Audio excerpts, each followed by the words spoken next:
friend, you made it dance. Style elements groove. There are footprints at the crime scene. My rhyme scheme is photographic to your memory. Yes, yes.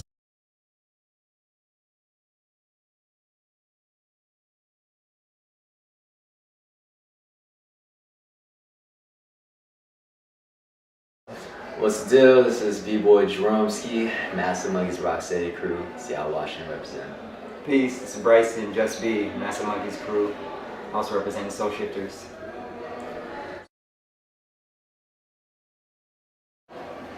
My first experience seeing Style Elements in person was at B-Boy Summit. I think it was like 96-ish, 96 maybe. It was the infamous Style Elements against Rocksteady battle, and I'm sitting in the cypher like thinking that Rocksteady, they're the gods. Nobody's touching Rocksteady. They're here and they're here, you know, to teach everybody. And then there's these, you know, these younger guys with just this crazy wild energy and spirit, and they came at him and they went at him, and needless to say, everybody knows that classic battle, but that to me was like a turning point, not just in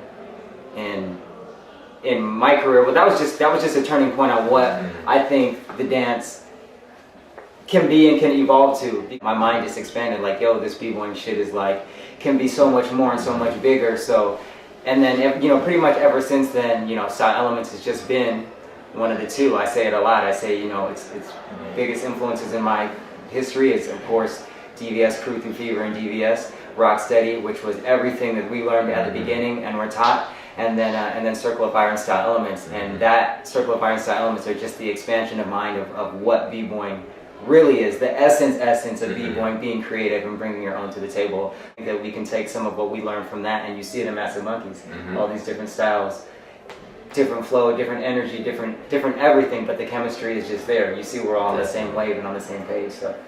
And Rocksteady versus Style Elements, I used to, when I was a kid, before I would go to school, instead of watching cartoons, I would watch that album every single day. It was VHS to a point where I watched it so much that the shit was getting fucked up. Like, you couldn't see it clear because I watched it so much, and that motivated me every single day when I was a little kid, wanting to practice and go back home and just train.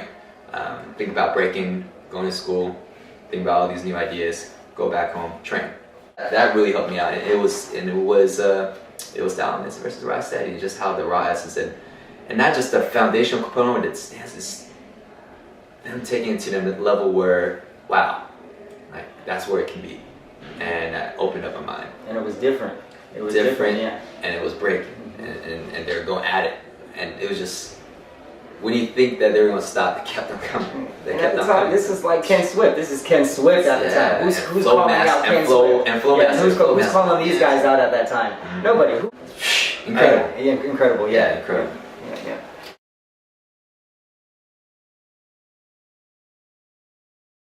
We never had a plan to set out and do all this type of work, but we just stayed focused, and we really support each other, love the dance, love to give back, love to share, and naturally with those things, the progression happened. Like, we recognize what breaking did for us, what our mentors and our teachers did for us. So what are we going to do? First thing we're going to do is we're going to take all the lessons they gave us, and we're going to take that shit to the next level. We're going to accomplish all that we can in the battlefield, doing battles and shows. So what are we going to do? What's the next step in our evolution? We're going to give all of that we learned, and then all the experiences that we're able to take that from, and then we're going to share all that with the next generation. And what does that do for you? That shows the community that you're here for the kids, you're here for the next generation. It's not all about what we do, what we accomplish. So that brings us into the nonprofit sector, doing youth work.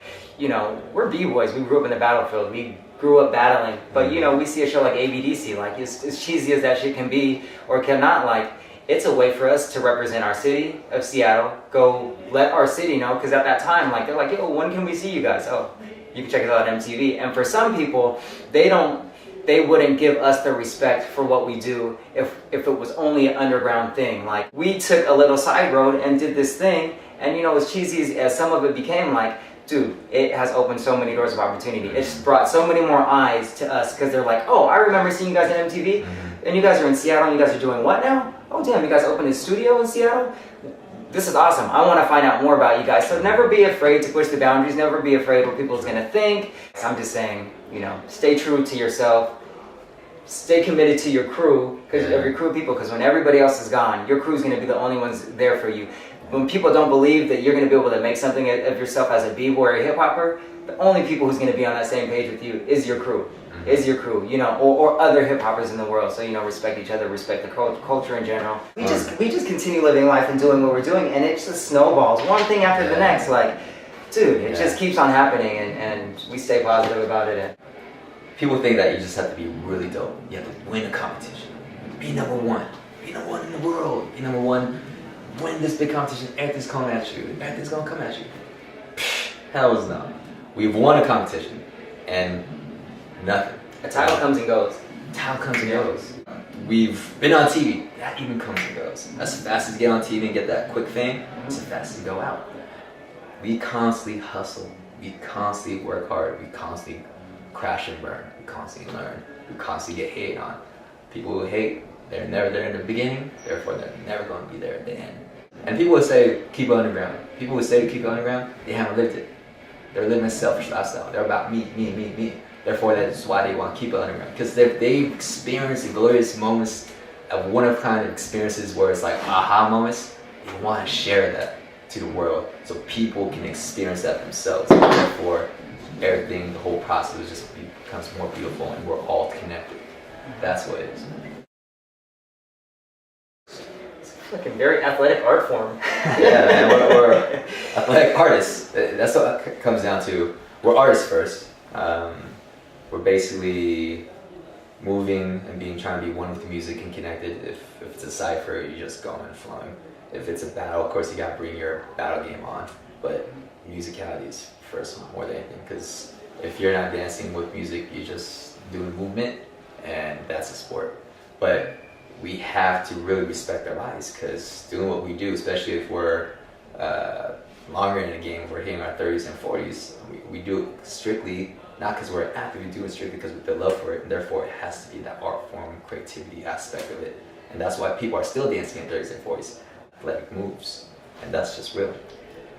Yeah, we're artists. I think that the competition is what's making it more of an athletic thing, because the competition is people who aren't in touch with the art want to see the athleticism of it, and that's what's going to, I guess, sell tickets or sell the product that it's selling, or whatever it is. I think in a perfect world we'll be able to preserve the art of it, but we'll still be able to create opportunities for people in that arena sense.